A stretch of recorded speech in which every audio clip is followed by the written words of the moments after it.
সিলেটের সবুজ পাহাড় আর ইতিহাসের গহীনে লুকিয়ে আছে এক রাজকীয় স্মৃতি।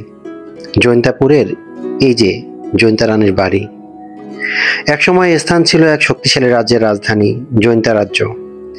এই রাজ্যের শাসন চলত প্রায় 1000 বছর আগে থেকে, আর শেষ রাজবংশের একজন ছিলেন সেই কিংবদন্তি জৈন্তা রানী। এটাই কিন্তু সেই বাড়ি। কথিত আছে রানী ছিলেন বুদ্ধিমতী, সাহসী ও ন্যায়পরায়ণা। শত্রুরা যখন রাজ্য দখল করতে আসে, রানী নিজের সম্মান ও রাজ্যের মর্যাদা রক্ষায় লড়ে যান শেষ পর্যন্ত।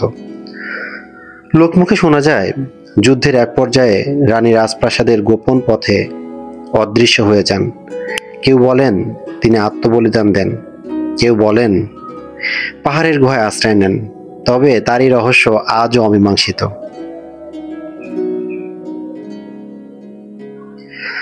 আজ এই রাজবাড়ির নিস্তব্ধ ভাঙা দেয়ালগুলো ইতিহাসের নীরব সাক্ষী হয়ে দাঁড়িয়ে আছে।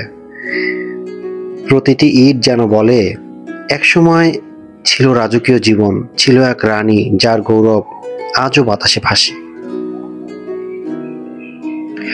যখন তুমি আসবে জৈন্তাপুরে, এই বাড়ির দেয়ালের ফাঁকে গলে চোখ বোলাও, মনে হবে ইতিহাসের এক অদ্ভুত গন্ধ এখনো বাতাসে ভাসে, এখনো বাতাসে ভাসে। এটাই হচ্ছে জৈন্তা রানীর বাড়ি, সিলেটের গর্ব, ইতিহাসের নিদর্শন। এই সবচেয়ে বড় ব্যাপার হচ্ছে, দেখেন এই রাস্তার মাঝখানে বাড়িটা। সরকারকে আমি ধন্যবাদ জানাই যে রাস্তা করার জন্য বাড়িটাকে নষ্ট করা হয়নি। এটা আমার জন্মের আগে জি আমার বাপ দাদা হয়ে গেছে। এটা কার বাসা ছিল এটা?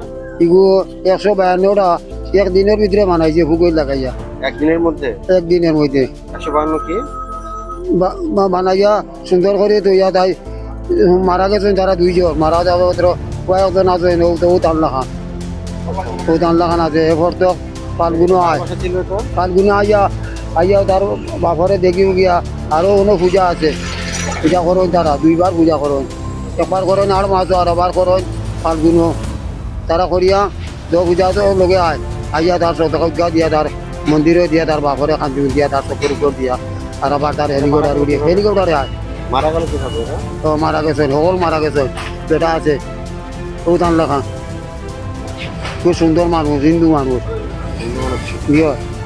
কয়তলা বাসা এটা? হ্যাঁ, কয়তলা বিল্ডিং এটা? এইটা নেই, এটা আছে 152টা বিল্ডিং ইয়ে করছে।